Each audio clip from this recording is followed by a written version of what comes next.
పత్రాలన్నీ వారికి చూపించి ఇది చాలా సైంటిఫిక్గా చేశాము, ఇది మీకు ఇంకా ఏమన్నా డౌట్స్ ఉంటే చెప్పండి, వాటన్నింటి చేస్తామని చెప్పి ఇప్పుడు పెద్దలు చెప్పినట్టుగా 20 మళ్ళీ ఒక 10 రోజులు టైం ఇచ్చి వీళ్ళందరినీ తీసుకోమని చెప్తున్నారు. ఇది మొదట్లో సమాచారం సరిగా అందకపోవటం జరిగింది. దాన్ని వాళ్ళందరినీ పిలిపించారు. వేరే కుల సంఘాలని ఎవరైతే మీరు చెప్పినటువంటి స్టేట్మెంట్స్ ఇచ్చారో ఆ స్టేట్మెంట్ ఇచ్చిన వాళ్ళని కూడా పిలవటం జరిగింది.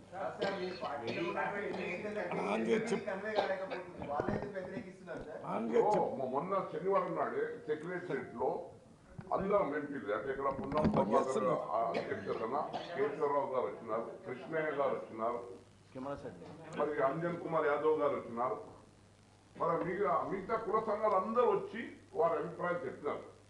వారి అభిప్రాయాలు అన్నీ కూడా మరి ఈరోజు మా రేవంత్ రెడ్డి గారు ఒప్పుకున్నారు. వాళ్ళకు ఫస్ట్ ఏమన్నా 42% రిజర్వేషన్ మీరు ఖచ్చితంగా ఇవ్వాలి. వాళ్ళ ఫస్ట్ తప్పకుండా అసెంబ్లీలో 42% రిజర్వేషన్ పాస్ చేయబోతున్నాం. మళ్ళీ ఇంకా మీరు టైం ఇవ్వాలి, ఇంకా కొంచెం మిగిలిపోయి ఉందా వాళ్ళకి అవకాశం ఇవ్వాలన్నారు. అది కూడా మళ్ళీ ఇప్పుడు మళ్ళీ 12 రోజులు మళ్ళీ అవకాశం ఇవ్వడం జరిగింది. అంటే 50 రోజులు ఇస్తాం కదండి, వాళ్ళు కావాలని పాల్గొనుకుంటే అయినా కానీ వాళ్ళ మాటలు ఎందుకంటే అన్ని కుల సంఘాలు మీరు అంటున్నారు వ్యతిరేకిస్తున్నారు అంటే వాళ్ళు ఏ విషయాలు వ్యతిరేకిస్తున్నారో వాళ్ళ విషయాలని అభిప్రాయాన్ని తీసుకునే మళ్ళీ ఇప్పుడు వాళ్ళు సర్వే చేస్తా ఉంది.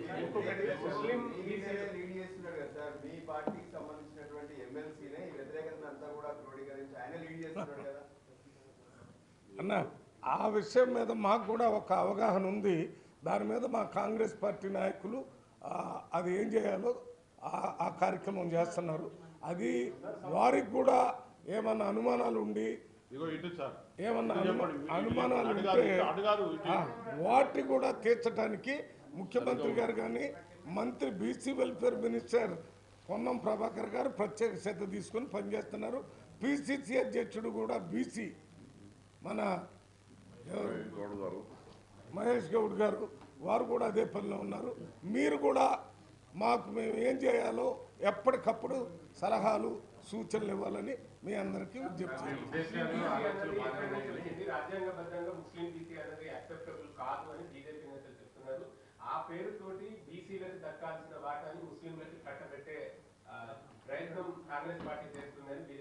అన్న ఒక్క విషయం మాట్లాడతాం. మామూలుగా ఈ ఎన్నికల ముందు కర్ణాటకలో ఇక్కడ బీజేపీ పెద్ద నాయకులు వచ్చి ముస్లింలకు ఇచ్చేటటువంటి రిజర్వేషన్ రద్దు చేస్తున్నారు. ఇప్పుడు మనం రిజర్వేషన్ ఇస్తున్నాం కదా, ముస్లింలకి ఇస్తున్నావా లేదా? ఇస్తున్నావా లేదా? తెలంగాణలో ఇట్ ఈస్ అండర్ ఇంప్లిమెంటేషన్. ఇప్పుడు కూడా ఇస్తున్నాం అన్న, ఇప్పుడు ఇస్తున్నాం, ఇప్పుడు కూడా ఇస్తున్నాము అన్న, అది ఇస్తున్నాము. బీజేపీ మతపరంగా ప్రజల్ని విడదీసేటటువంటి పార్టీ. మేము రాజ్యాంగబద్ధంగా సెక్యులర్ పార్టీ. ఏ మతమైనా ఏ కులమైనా ఎవరిని ఆ కులం పేరుతోని మతం పేరుతోని విడదీయకూడదనేది రాజ్యాంగం మనకి ఇచ్చినటువంటి. అందువల్ల ఇవాళ బీసీలుగా మైనార్టీస్లో బీసీలు ఉన్నారు, హిందూస్లో కూడా బీసీలు ఉన్నారు. హిందూగా ఉండి బీసీగా ఉండొచ్చు కదా, ఉండొచ్చు కదా అన్న. నేను అడుగుతున్నా, అదే ఇది రాజ్యాంగమే అన్న. నీకు చెప్తున్నాను, రాజ్యాంగం ప్రకారం హిందువుల్లో ఎవరైనా ఆర్థికంగా సామాజికంగా లేక ఎడ్యుకేషన్లో ఎంప్లాయ్మెంట్లో వెనకబడి ఉంటే వాళ్ళ బీసీలుగా గుర్తించి రిజర్వేషన్ ఇవ్వచ్చని ఉంది కదా హిందువులో ఉన్నవాళ్ళు. మళ్ళీ అదే రకంగా ముస్లింలలో కూడా ఎవరైనా రాజకీయంగా ఆర్థికంగా ఎడ్యుకేషను ఎంప్లాయ్మెంట్లో వెనకబడి ఉంటే వాళ్ళకు కూడా ఇవ్వాలనేది రాజ్యాంగం ఇచ్చిన హక్కే కదా. దాని ప్రకారం వాళ్ళని వీళ్ళని కలిపి 56% వచ్చింది. ఒక్కటే మన బీసీలకు సంబంధించిన రిజర్వేషన్ వస్తే 48 వచ్చింది. ఇప్పుడు 42% ఇవ్వాలని అందరు రిజర్వేషన్ పెట్టారు. దాని మీద బిల్లు పెట్టి అసెంబ్లీలో మన క్యాబినెట్లో పాస్ చేసి ఇది పార్లమెంట్లో బిల్లు పెట్టి చేయాలి. కాబట్టి ఇక్కడ ప్రధానమంత్రి తీసుకొని రావడానికి మేము ముఖ్యమంత్రి గారే స్వయంగా ఇక్కడికి వచ్చి ఇక్కడ రాహుల్ గాంధీ గారిని కూడా కలిసి ఎంపీలందరినీ కలుపుకొని ఇతర పార్టీ వాళ్ళని ఇదే బీజేపీ వాళ్ళని కూడా తీసుకొని ప్రధానమంత్రిని కలవాలనేది ఆలోచన.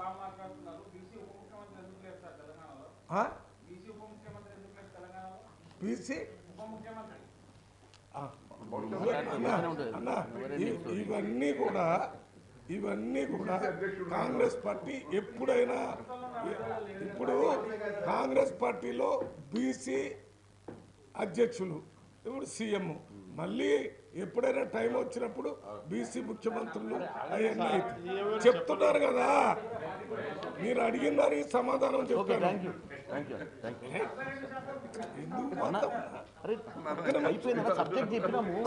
ఒక్క నిమిషం ఉండవా? ఏంటి ఉడుకుతాడు అడుగుతుంటే ఏంటట ఇంకా నేను అడగను కొద్దిసేపు ఆగు.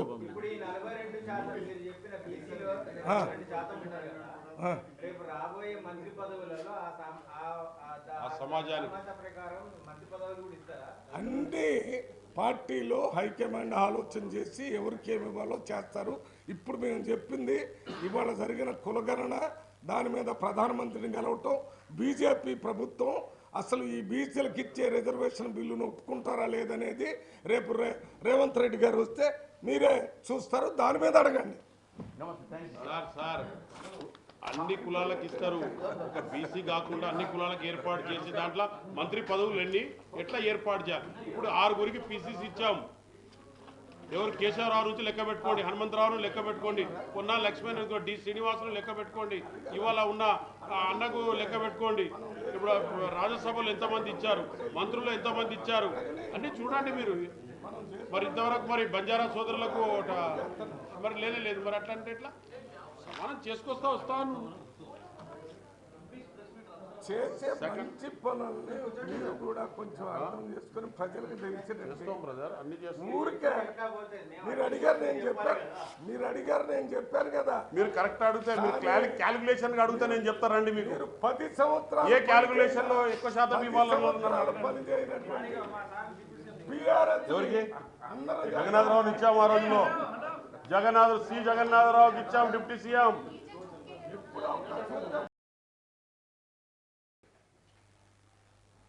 తెలంగాణ రాష్ట్రం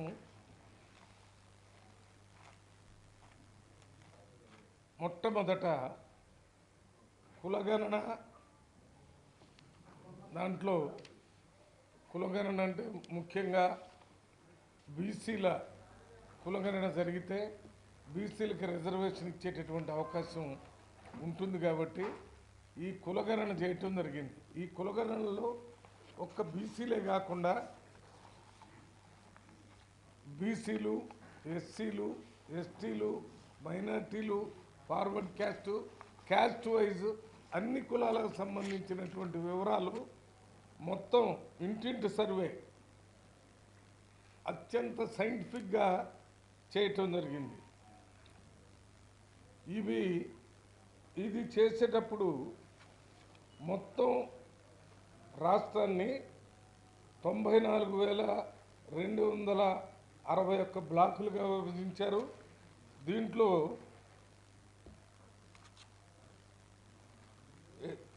ఎన్యూమరేటర్లు, సూపర్వైజర్లు కలిసి 1,03,889 మంది ఇంతమంది ఆ కులగణన కార్యక్రమంలో పాల్గొనడం జరిగింది.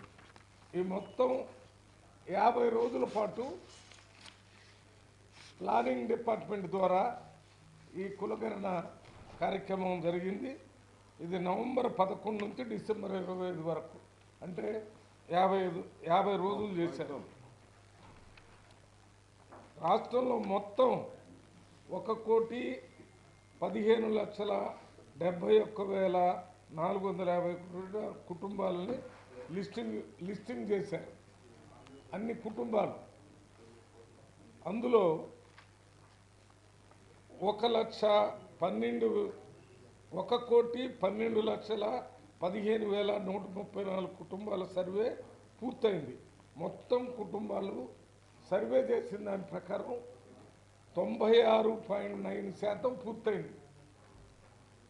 96.9% కంప్లీట్ చేశారు. దీంట్లో ఈ సర్వేలో ప్రజలు ఎంతమంది పాల్గొన్నారంటే 3,54,77,554 మంది పాల్గొన్నారు. దీంట్లో కొంతమంది కావాలనే ఈ సర్వేలో పాల్గొనలేదు, కొంతమంది ఇళ్ళకి తాళం వేసి ఉండటం, లేకపోతే సిటీకి పోవటం, సిటీలో ఉన్న వాళ్ళు లేకుండా పోవటం జరిగింది. దీంట్లో ముఖ్యంగా మన కేటీఆర్ గారు, హరీష్ రావు గారు, లేకపోతే పల్లా రాజేశ్వర రెడ్డి గారు ఇటువంటి వాళ్ళు ఉద్దేశపూర్వకంగానే సర్వేలో అటెండ్ కాలేదు, మా ఇంటికి రాలేదు కాబట్టి మీరు సర్వే సరిగ్గా చేయలేదని చెప్పడానికి ఉపయోగపడటం కోసం మాత్రమే అట్లా చేశారు. అందువల్ల వీళ్ళందరినీ ఈ సర్వే చేయకుండా ఉన్నటువంటి వాళ్ళు దాదాపు 3 లక్షల మంది ఇంకా సర్వేలో లేరు కాబట్టి వాళ్ళందరినీ మళ్ళీ కొత్తగా సర్వేలో చేయడానికి ఒక టోల్ ఫ్రీ నెంబరు ఏర్పాటు చేశారు. దానికి ఫోన్ చేసి వారి వివరాలు చెప్తే అక్కడ ఆ కులగణనలో వారి పేర్లు కూడా తీసుకుంటారు. ఆన్లైన్ ద్వారా పాల్గొనేందుకు కూడా అవకాశం ఇచ్చారు. అదే రకంగా ఎంపీడీఓ ఆఫీసులో ప్రజాపాలన కార్యక్రమం ఒకటి పెట్టారు. దాని ప్రజాపాలనకు సంబంధించిన కార్యాలయం ఉంటుంది. ఆ కార్యాలయంలో ఆ ఊళ్ళో ఉన్నవాళ్ళు ఆ ఎంపీడీఓ ఆఫీసు పోయి ఇవ్వచ్చు. ఈ 3 ఆప్షన్ల ద్వారా ఈ 3 లక్షల మంది మళ్ళీ వారి పేర్లను కొలగారంలో చేర్చుకునేటువంటి అవకాశం ఉంది. ఇదంతా అయిపోయిన తర్వాత ఇవాళ రాష్ట్ర ప్రభుత్వం 42% రిజర్వేషన్ బీసీలకు ఇవ్వాలని నిర్ణయం తీసుకోవటం జరిగింది. ఈ 42% బీసీలకు రిజర్వేషన్ ఇవ్వాలంటే ఇది 50% సీలింగ్ దాటిపోతుంది కాబట్టి ఈ 42%కి సంబంధించిన రిజర్వేషన్ని అసెంబ్లీలో క్యాబినెట్లో పాస్ చేసి అసెంబ్లీలో బిల్లు పెట్టి అన్ని పక్షాల పార్టీలతో మాట్లాడి దాన్ని అసెంబ్లీలో పాస్ చేసిన తర్వాత దాన్ని కేంద్ర ప్రభుత్వంలో పార్లమెంటు ద్వారా పాస్ చేయాలి కాబట్టి ఇక్కడికి వచ్చి ప్రధానమంత్రికి ఇతర నాయకులు మంత్రులందరికీ ఇవ్వటానికి ముఖ్యమంత్రి గారు ఇతర పార్టీ నాయకులను కూడా తీసుకొని వచ్చి కాంగ్రెస్ పార్టీ ఎంపీలు ఇతర పార్టీ నాయకులందరితో ప్రధానమంత్రికి ఇచ్చి పార్లమెంటులో 42% రిజర్వేషన్ బీసీలకు ఇవ్వాలి. ఇది 52% సీలింగ్ను దాటి ఉన్నా కూడా ఇవ్వాలని చెప్పే కార్యక్రమం చేయటానికి మార్చి మొదటి వారంలో అసెంబ్లీ క్యాబినెట్ కూడా పెట్టి ఈ బిల్లును అసెంబ్లీలో పాస్ చేసి ఈ కేంద్రంలో మరి ప్రధానమంత్రికి ఇచ్చేటటువంటి కార్యక్రమాన్ని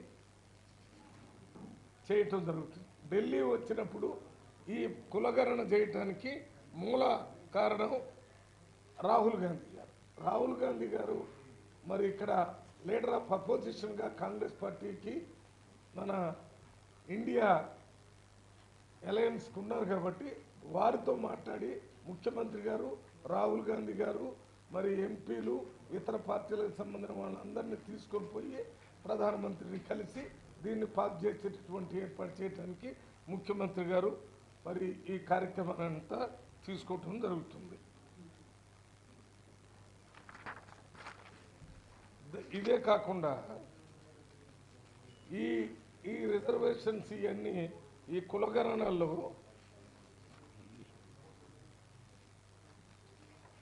కులగణనలో చేసినప్పుడు బీసీల శాతం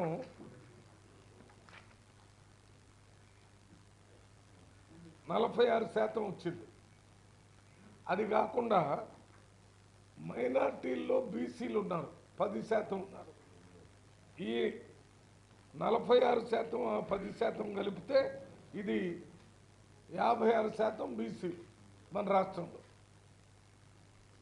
బీసీలు అనేవాళ్ళు హిందువుల్లో ఉన్న బీసీలైనా ముస్లింల్లో ఉన్న బీసీలైనా మొత్తం బీసీలే కాబట్టి అది 56% వచ్చింది. 56.33% వచ్చింది. ఇక ఓసీల శాతం 13.31%. నో ఐఎమ్ సారీ, ఓసీల శాతం 15.79% వచ్చింది. ఈ మొత్తం కలిపితే 100% మోస్ట్ సైంటిఫిక్గా చేయటం జరిగింది.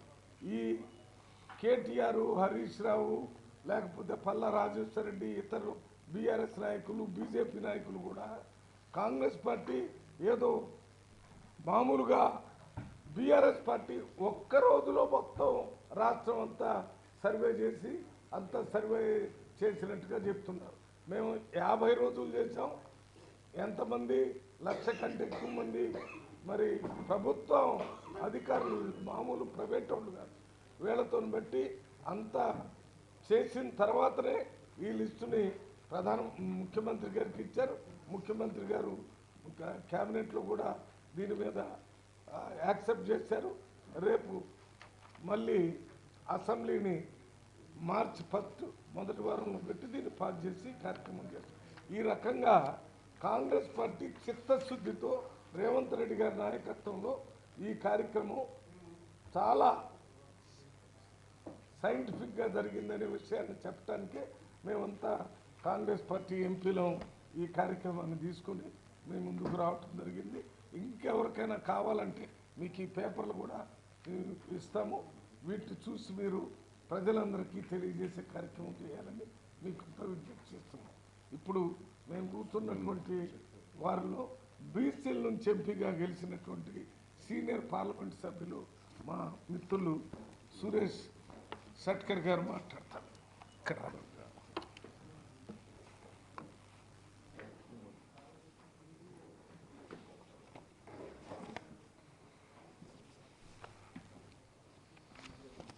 అందరికీ నమస్కారం.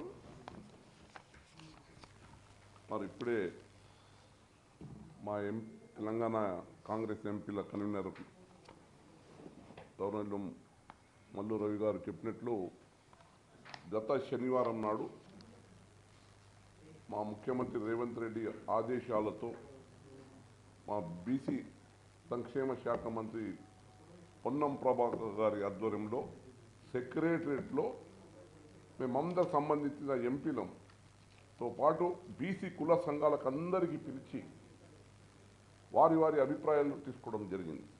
గత శనివారం తీసుకొని వారందరూ ఒకటే కోరడం జరిగింది. చట్టబద్ధంగా మాకు 42% రిజర్వేషన్ మీరు అసెంబ్లీలో పాస్ చేసి మాకు 42% ఇవ్వవలసిందిగా వారందరూ కోరడం జరిగింది. దాంతోపాటు కులగణన కొందరు దానికి ఎక్కువ రాజకీయం చేస్తూ ఉన్నారు ఇతర పార్టీ వారు. మరి 50 రోజులు ఒక పద్ధతి ప్రకారం, సైంటిఫిక్ ప్రకారం కులగణన జరిగింది రాష్ట్రంలో. అయినా కానీ ఇంకా సక్రమంగా 3.1% మిగిలి ఉన్నారు. వారికి కూడా ఇంకా సమయం ఇస్తే బాగుంటుందని చెప్తే మళ్ళా ప్రభుత్వం కూడా, మరి ముఖ్యమంత్రి గారు ప్రభుత్వము ఒప్పుకొని మళ్ళా సర్వే కోసం మళ్ళీ అదనంగా ఇప్పుడు 16 నుంచి 28 వరకు ఎవరైతే పాల్గొనలేదో వారికి కూడా అవకాశం ఇవ్వడం జరిగింది 3 రకాలుగా. మరి ఈ సమగ్ర సర్వే పూర్తి అయిన తర్వాత అసెంబ్లీ సమావేశం ఏర్పాటు చేసి గౌరవ ముఖ్యమంత్రి రేవంత్ రెడ్డి గారి ఆధ్వర్యంలో మరి బీసీ బిల్లు మీద సమగ్ర చర్చ జరిగి మరి అన్ని రాజకీయ పార్టీల అభిప్రాయంతో మళ్ళీ కేంద్రానికి పంపించి వచ్చే బడ్జెట్ సమావేశంలో ఏదైతే పార్లమెంట్లో మరి మేము మా రేవంత్ రెడ్డి గారి ఆధ్వర్యంలో ఇక్కడ ప్రధానమంత్రికి కానివ్వండి, మంత్రులకు కానివ్వండి, మా రాహుల్ గాంధీ గారి ఆధ్వర్యంలో మరి పార్లమెంట్లో కానీ మేమందరం కూడా మరి సెంట్రల్ గవర్నమెంట్ కూడా బీసీ బిల్లు ప్రవేశపెట్టాలని 42% రిజర్వేషన్ మా తెలంగాణకు ఇవ్వాలని మేము అందరం కూడా పెద్ద ఎత్తున చేపట్టబోతా ఉన్నాం. మరి ఇది మా రాహుల్ గాంధీ కృతనిశ్చయంతో ఉన్నారు. మొత్తం దేశవ్యాప్తంలో తెలంగాణ ఒక రోల్ మోడల్గా కావాలని కాంగ్రెస్ పార్టీ కార్యక్రమం ఇది. మరి మేము చిత్తశుద్ధితో ఈరోజు మా రాహుల్ గాంధీ గారు కానీ, మా ముఖ్యమంత్రి రేవంత్ రెడ్డి గారు ఆధ్వర్యంలో మరి చాలా చిత్తశుద్ధి ఎట్టి పరిస్థితుల్లో మరి బీసీలకు న్యాయం చేయాలా అన్న కార్యక్రమం ఉంది. మరి దానికి కొందరు వారైతే ఉన్నప్పుడు చేసి చేయలేదు. కేసీఆర్ గారు ఒక్కరోజునే కులగణన కంప్లీట్ చేసి ఆ రిపోర్టే బయట పెట్టలేదు. మేము 50 రోజులు సైంటిఫిక్గా మరి కులగణన చేసిన తర్వాత ఈరోజు వాళ్ళు రాజకీయం వాళ్ళు ఉన్నప్పుడు మరి చేస్తే ఎవరొద్దన్నారు. మరి ఇప్పుడు మేము చేస్తూ ఉంటే లేనిపోని అపోహలను సృష్టించి సరైన సమగ్ర సర్వే జరగలేదు అని ఇట్లా స్పృష్టించడం మంచిది కాదు. తెలంగాణ ప్రజలు తప్పకుండా ఏదో కాంగ్రెస్ పార్టీ మాట ఇచ్చిందో సామాజిక న్యాయం దానికి కట్టుబడి ఉంది. మరి తప్పకుండా 42% బీసీల రిజర్వేషన్ మరి కాంగ్రెస్ పార్టీ మరి తెచ్చి తెలంగాణ ప్రాంతంలో వచ్చే స్థానిక సంస్థల్లో మరి MPTC, ZPTC, municipalities, municipal corporation, sarpanch ఎలక్షన్లో మరి తప్పకుండా 42% బీసీ రిజర్వేషన్తో ఎన్నికలకు వెళ్తుందని చెప్తూ మరి ఈరోజు మేమందరం కూడా తెలంగాణ కాంగ్రెస్ ఎంపీలము ఇక్కడ పార్లమెంట్లో కూడా కృతనిశ్చయంతో ఉన్నాం. ఎట్టి పరిస్థితితో ఈ బీసీ బిల్లును ముందుకు తీసుకెళ్లాలని. Thank you.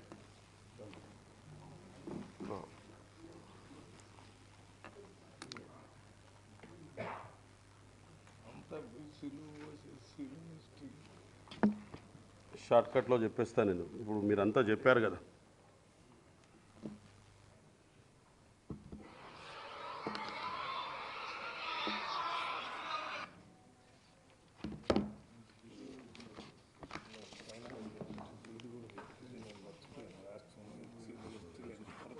అదే ఇది ముఖ్యం.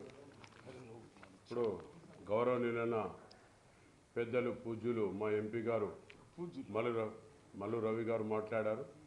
దాని తర్వాత ఒక బీసీ నాయకుడు, సీనియర్ నాయకుడు కాంగ్రెస్ పార్టీ నుంచి వాళ్ళు 4 జనరేషన్ నుంచి కాంగ్రెస్ పార్టీలో ఉంటూ వచ్చిన వారి కుమారుడైన ఎంపీ అయిన రెండోసారి మా సురేష్ షట్కార్ అన్న గారు మాట్లాడారు. అదేవిధంగా మన చామల కిరణ్ రెడ్డి సాబ్ కూడా యాక్టివ్ యూత్ ప్రెసిడెంట్ నుంచి వచ్చిండు, ఎన్ఏసీ నుంచి వచ్చిండు. చాలా యాక్టివ్గా పనిచేస్తూ ఉన్నారు కాంగ్రెస్ పార్టీలో ముందు భాగంగా ఉండి. కాబట్టి మాకందరికి కూడా కోఆర్డినేట్ చేస్తూ మా పెద్దలు మల్లు రవి గారు, వెనకాల కూర్చున్న కాంగ్రెస్ మా కార్యకర్తలు, అభిమానులు, అదేవిధంగా మీడియా, ప్రింట్ మీడియా సోదరులకు, ఎలక్ట్రానిక్ మీడియా వాళ్ళకు అందరికి కూడా పేరు పేరున మీ అందరికీ ధన్యవాదాలన్నా. అదేవిధంగా మీకు సేవాలాల్ జయంతి సందర్భంగా 13 నుంచి 15 తారీఖు నాడు సేవాలాల్ మహారాజ్ జయంతి సందర్భంగా మీకు అందరికీ కూడా ధన్యవాదాలు, కృతజ్ఞతలు. ముఖ్యంగా మా గౌరవనీయుల ముఖ్యమంత్రి గారికి, అదేవిధంగా అన్ని రాష్ట్రాల్లో ఉన్న బంజారా సోదరులకు కూడా ధన్యవాదాలు. ముఖ్యంగా ఇవాళ కులగణన గురించి గౌరవనీయుల రాహుల్ గాంధీ గారు, అదేవిధంగా రేవంత్ రెడ్డి గారు కులగణన విషయంలో అసెంబ్లీలో లేవదీసి మొట్టమొదటిసారిగా కులగణనను ముందుకు తీసుకొచ్చిన నాయకుడు అసెంబ్లీలో. మరి ఎన్నో రాష్ట్రాల్లో కూడా బీసీ నాయకులు బీజేపీలో ఉన్నప్పటికీ, అన్ని పార్టీలో ఉన్నప్పటికీ ఎవరికి ముందుకు రాలేదు. ముందుకొచ్చి ఒక ఫార్వర్డ్ క్యాస్ట్లో ఉన్న ఒక రెడ్డి కులానికి చెందిన గౌరవనీయుల మా ముఖ్యమంత్రి గారు బీసీ కులాలకు 42% ముందుకు తీసుకొచ్చి పెట్టి, అది రాహుల్ గాంధీ చెప్పిన మాటకు నిలబడి కట్టుబడి ఉండి ఒక క్రమశిక్షణతోని ఇవాళ బీసీ కులగణనను ముందుకు తీసుకొచ్చిన గౌరవనీయుల ముఖ్యమంత్రి గారికి, రేవంత్ రెడ్డి గారికి ధన్యవాదాలు. ఇవాళ బీసీ కులగణన స్వతంత్రం వచ్చి ఎన్నో సంవత్సరాలు అయినప్పటికీ కూడా కులగణన అనేది ముందుకు పెట్టలేదు. దాని విషయంగా కేటీఆర్ గారు ఏదో మాట్లాడతారు.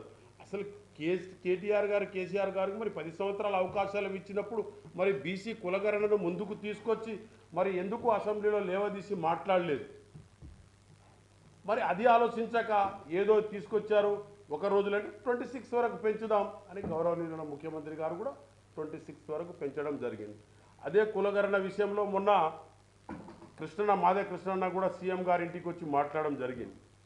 అదేవిధంగా ఇప్పుడు మా ఇంతకుముందు సురేష్ షట్కార్ అన్న చెప్పినట్టు బీసీల ప్రభాకర్ను పిలిచి, బీసీ నాయకులను పిలిచి, మన కేశవరావు గారిని పిలిచి, అందరిని పిలిచి మాట్లాడి మరి పూర్తిగా సమాచారం అందకపోతే ఇంకో 26 వరకు పొడిగిస్తామని పొడిగించడం జరిగింది.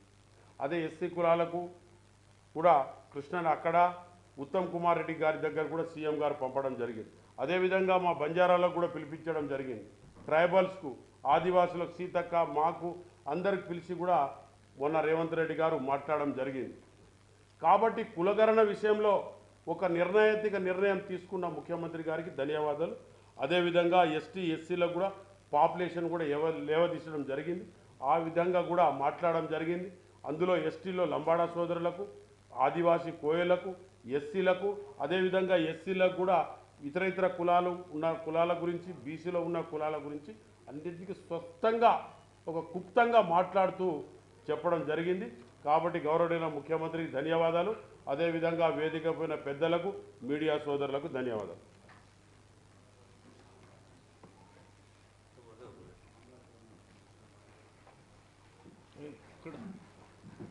పక్కనే వెళ్ళారు అక్కడ కూర్చో. ఇట్రా ఇట్రా ఇప్పుడు రా. మీరు అడ్డంగా తీసుకోవాలి సార్. ఎప్పుడైనా ఎస్సీలే పక్కపట్టింది ఉంటుంది, ఎస్టీలే కాంబినేషన్ అదే పెద్దోడు ఇప్పుడు అసలు కాంబినేషన్ ఇదే బాబు. పార్లమెంటు కన్వీనర్ తెలంగాణలో కాంగ్రెస్ పార్టీ ఎంపీలకు రామరవి గారికి, బీసీ నాయకులు సురేష్ షెట్కర్ గారికి, మాజీ కేంద్ర మంత్రి సురేష్ షెట్కర్ గారికి చాలా అంశాలు ఆల్రెడీ ఈరోజు ఈ ప్రెస్ మీట్ పెట్టేయడానికి ఉద్దేశం ఏంటో మీకు అర్థమైపోయింది. మీకు అన్ని అంశాలలో కూడా అన్ని ఫిగర్స్తో సహా కూడా మా మిత్రులు, మా సోదరులు చెప్పడం జరిగింది. అయితే దీంట్లో ముఖ్య అంశం ఒకటి చెప్పాల్సిన అవసరం ఉంది ఈరోజు తెలంగాణ ప్రజలకు. కాంగ్రెస్ పార్టీ చిత్తశుద్ధి ఉన్న పార్టీ. కాంగ్రెస్ పార్టీ సంవత్సరం కాల పాలనలో వీలైనంత వరకు ఏ రోజు కూడా సమయం వృధా చేయకుండా ఇచ్చిన హామీలను నెరవేర్చే ప్రక్రియలనే ఈ కులగణన కూడా. రాహుల్ గాంధీ గారి కోరిక మేరకు మొట్టమొదటిసారిగా భారతదేశంలో తెలంగాణ రాష్ట్రంలో కులగణన జరగడం అనేది మనము ఒక దిశానిర్దేశం, ఒక దిశగా వాళ్ళందరూ తీసుకోవాల్సిన అవసరం ఉంది. ఈరోజు బీజేపీ ఎంపీలైనా అక్కడ ఉన్నటువంటి బీఆర్ఎస్ నాయకులైన రాష్ట్రంలో ప్రజలను ఏ విధంగా తప్పుతో పట్టియాలన్న ఒక పిచ్చి ఆలోచనతోటి ఈ 3% ఏదైతే కాని సమగ్ర సర్వేలో కూడా ఈ అందరు నాయకులు ఉండడం అంటే తెలంగాణ ప్రజలు అర్థం చేసుకోవాలి వీళ్ళ చిత్తశుద్ధి ఏందో. ఇంత మంచి కార్యక్రమం జరుగుతుంటే భాగస్వాములు కావాల్సింది పోయి ప్రతిసారి నేను చెప్పడం జరిగింది, ఒక కన్స్ట్రక్టివ్ అపోజిషన్ రోల్ ప్లే చేయమని చెప్పి. మంచి జరిగేటప్పుడు భాగస్వామ్యం కావాల్సిన అవసరం ఉంటుంది. ఈరోజు వెనకబడుతుంది ఎందుకు మన రాష్ట్రం? వాళ్ళు 10 ఏళ్ళు పాలించినప్పుడు వాళ్ళు చేయని పనులు మేము చేస్తే ఓర్వలేకపోవడం ఒకటి, చేసే పని మంచిగా ఉన్నప్పుడు తప్పేముంది, పార్టిసిపేట్ అయిపోయి వాళ్ళ డీటెయిల్స్ ఇచ్చి వాళ్ళ కులగణంలో వాళ్ళు కూడా వాళ్ళ నాయకులందరూ బైకాట్ చేయాల్సిన అవసరం ఏముంది? మేమేమైనా మెంబర్షిప్ డ్రైవ్ కాంగ్రెస్ పార్టీ సభ్యత్వ నమోదు కార్యక్రమం తీసుకొని వాళ్ళని వచ్చి మా పార్టీలో జాయిన్ కమ్మని చెప్తున్నామా? మేము చెప్పేది వాళ్ళ కులగణంలో వాళ్ళని పార్టిసిపేట్ కమ్మని చెప్తున్నాం. ఎందుకు కమ్మంటున్నాం?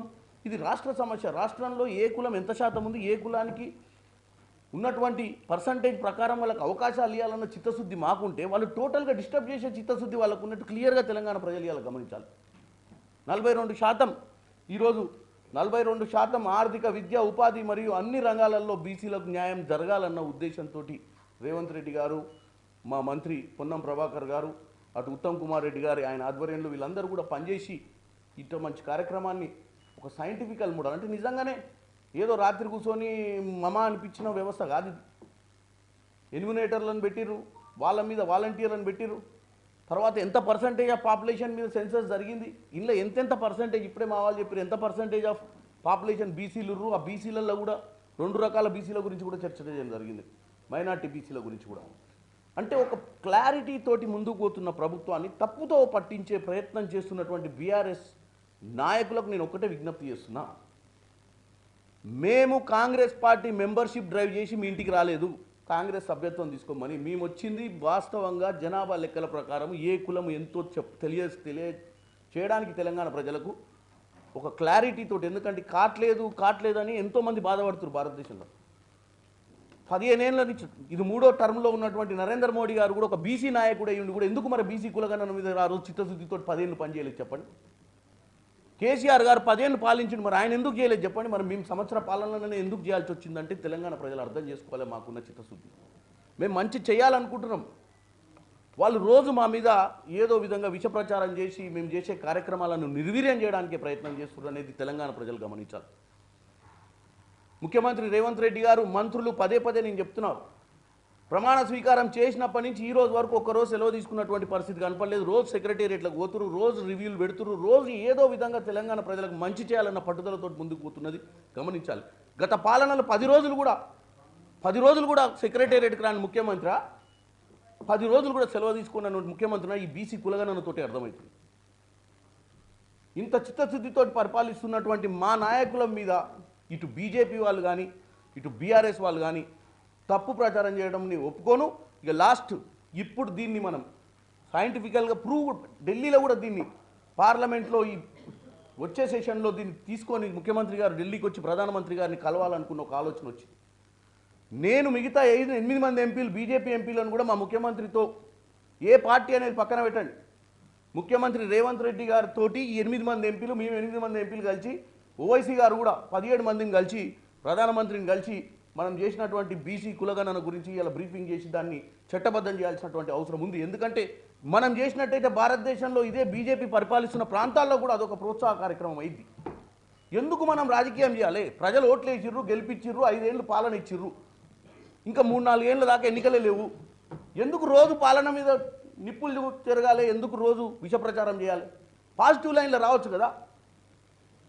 దీంట్లో ఇంకా ఏమన్నా ఇలా ఎవరో అంటారు, మీరు ఊకే వాళ్ళ దాంట్లోనే పడుతున్నారు, వాళ్ళు 3% మళ్ళీ రీసర్వ్ ఎందుకు పెట్టారు? అవును, ఒకటే చెప్తున్నా నేను, మా దగ్గర ఏదన్నా మిస్టేక్ ఆ 3% కావద్దన్న ఉద్దేశం వాళ్ళదే కదా. వాళ్ళే దూరం పెట్టి, సరే కొంతమంది వాస్తవంగా ఊర్లో లేకపోయి ఉండొచ్చు, కొంతమంది హైదరాబాద్లో ఉన్న వాళ్ళు ఉద్యోగాలకు పోయినప్పుడు వీళ్ళు పోయినప్పుడు చిక్కి ఉండకపోవచ్చు వాళ్ళు పత్రాలు ఇవ్వడానికి. కాబట్టి మళ్ళీ 16వ తారీఖు నుంచి 28వ తారీఖు దాకా ఈ కార్యక్రమాన్ని చేస్తున్నాం. ఈసారి దయచేసి బీఆర్ఎస్ నాయకులు, మీకు తెలంగాణ ప్రజల ముందు తలెత్తుకొని తిరగాలంటే మీరు బీసీ కులగణనలో మీరు కంపల్సరీ సర్వేకి అటెండ్ కావాల్సిందే. మీరు సర్వేలు అటెండ్ కాకపోతే తెలంగాణ ప్రజలు మీకు బుద్ధి చెప్తారని తెలియజేస్తున్నాం. కులగణన అనేది జాతీయ స్థాయిలో జరగాల్సింది, రిజర్వేషన్ అమలు చేయాలన్నమాట. ఒక్క మీరు రేవంత్ రెడ్డి గారి ప్రభుత్వం కులగణన చేసి దాంతో సాధించేది ఉంది, అసలు చేయడానికి అమలుకు సాధ్యం కాదు కదా. అలాంటప్పుడు నేను ఒకటి మనం చేసి మనం దిక్చూచిగా ఈరోజు పార్లమెంట్కి వచ్చి పార్లమెంట్లో కూడా ఈ బిల్లును పెట్టమని ప్రస్తావిస్తున్నాం. ఎందుకంటే ఎవరో ఒకరు ఇనిషియేట్ తీసుకోవాలి. వాళ్ళ 15 ఏళ్ళు 3వసారి ప్రభుత్వంలోకి వచ్చినాక కూడా చిత్తశుద్ధి లేని బీజేపీ వాళ్ళకు, 10 ఏళ్ళు ఉన్న బీఆర్ఎస్ వాళ్ళకు ఈరోజు మా చిత్తశుద్ధి చూపిస్తున్నాము. మరి ఎట్లా చూపించుకోవాలి చిత్తశుద్ధి? మేమైతే అధికారంలో లేం కదా ఢిల్లీలో, మేమైతే లా మేకర్స్ కాదు కదా. సార్ తెలంగాణ రాష్ట్రానికి తేవాలనుకుని ఎంపీలం సాధిస్తే పార్లమెంట్లో అమెండ్మెంట్ చేయించినాం. బీసీ ఒక కులగణన కూడా 42%కు పార్లమెంట్లో మేము తప్పకుండా సక్సెస్ చేస్తామని చెప్పడం తప్పదు. తెలంగాణ సాధించినామండి. ఆ రోజులో ఏ రాష్ట్రంలోనే బిల్లు కూడా ఇదే పార్లమెంట్లో పెట్టి మేము తీర్మానం చేయించి బిల్లు పాస్ చేయించినాం. ఇదే కులగణన కూడా ఆగు సార్, ఇదే కులగణన కూడా రేవంత్ రెడ్డి ద్వారా, రాహుల్ గాంధీ ద్వారా సక్సెస్ చేసి చూపించే శక్తి ఒక తెలంగాణ ప్రజలకే ఉంది భారతదేశంలో. సార్, ఇంత బాగా చేశామని చెప్తున్నటువంటి ఈ సర్వే చేసిన తర్వాత ఢిల్లీకి వచ్చాక రాహుల్ గాంధీ తెలంగాణ కాంగ్రెస్ నేతలకు అపాయింట్మెంట్ ఇవ్వలేదు, సీఎం కూడా కలవలేదు. అది 100% తప్పుడు సమాచారం. అసలు మధ్యప్రదేశ్ లో రాహుల్ గాంధీ కూర్చు చెప్పాడు రేవంత్ రెడ్డి గారి బిల్ తెచ్చిందని. అది కాదు టైం ఆయన అడిగేది. అపాయింట్మెంట్ ఇవ్వలేదని చెప్పే సమాచారమే పూర్తిగా కాంగ్రెస్ పార్టీని, రేవంత్ రెడ్డిని అబాస్పాలు చేయాలా, లేకపోతే ఆయన మీద కామెంట్ చేసి ఆయన తక్కువగా చూపియాలనేటటువంటి వాళ్ళు మాత్రమే ఆ మాట చెప్తున్నారు. 100% రేవంత్ రెడ్డి గారు, రాహుల్ గాంధీ గారు మంచిగా ఉన్నారు. వారు మెసేజెస్లు అవన్నీ నేను ప్రత్యక్షంగా చూశాను. వీరు పంపటం, వారు మాట్లాడటం అన్ని విషయాల్లో బాగున్నాయి. దయచేసి మీరు తెలుగు మీడియంగా ఇవాళ కాంగ్రెస్ పార్టీ తరఫున రేవంత్ రెడ్డి గారు చేసే మంచి పనుల్ని కొంచెం ప్రజల దగ్గరికి తీసిపోయే విధంగా చూడాలి. మిత్రుడు చెప్తున్నాను, ఇది పార్లమెంట్లో పాస్ చేయాలని తెలుసు కాబట్టే అక్కడ అసెంబ్లీలో పాస్ చేసుకొని దాన్ని ఇక్కడ మీరు మొత్తం భారతదేశానికి పెడితే పెట్టండి, పెట్టకపోతే మా రాష్ట్రం తెలంగాణ రాష్ట్రానికైనా పెట్టండి అని చెప్పడానికే ఇప్పుడే మా ఎంపీ గారు చెప్పారు. బీజేపీ 8 మంది ఎంపీలు, ఎంఐఎం 1 ఎంపీ, మేము 8 మంది, మొత్తం 17 మంది ప్రధానమంత్రి దగ్గర పోయి కలిసి రాష్ట్రమే అడిగితే చేయకుండా ఉండేటటువంటి అవకాశం లేదు కాబట్టి దాన్ని వాడుకోవాలని చూస్తున్నాం. నెంబర్ 1. ఇంకొకటి చెప్పడం మర్చిపోయాను. రేవంత్ రెడ్డి గారు ఇది రేపొచ్చే ఎన్నికల కోసం లేకపోతే దేనికోసం కాకుండా రాహుల్ గాంధీ గారు చెప్పినట్టుగా ఈ కులగణన చేయటం వల్ల ఎవరు ఆర్థికంగా, రాజకీయంగా, సామాజికంగా, ఎడ్యుకేషన్లో వెనకబడి ఉన్నారో తెలుసుకుంటే వారికి మనం చేసేటటువంటి కార్యక్రమాలన్నీ ఆ రకంగా అందజేయవచ్చు అనే ఉద్దేశంతో ఇది చేయటం జరిగింది. ఒక మనిషికి ఏమన్నా కాలు చెయ్యి ఇరిగితే ఎక్కడ ఇరిగిందో చూడాలంటే ఎక్స్రే తీసినప్పుడే అది ఎక్కడ ఇరిగిందో తెలుస్తుంది.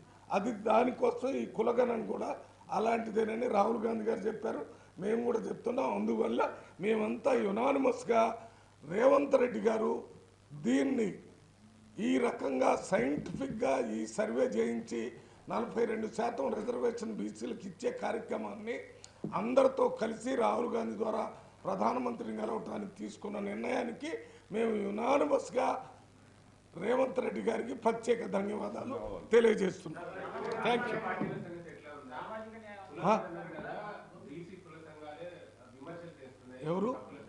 ఎవరన్నా ఓకే ఓకే, ఒక్క నిమిషం. నాకు అర్థమైంది. నేను కూడా అన్నా నన్ను కొద్దిగా చెప్పండి. దీని మీద నన్ను అడిగాడు, నేను చెప్తాను అన్నా. ఇది వీటి మీద అన్నా బీసీ సంఘాలందరినీ కూడా బీసీ మినిస్టర్ గారు పిలిచి మాట్లాడి ఇప్పుడు మీకు ఇచ్చిన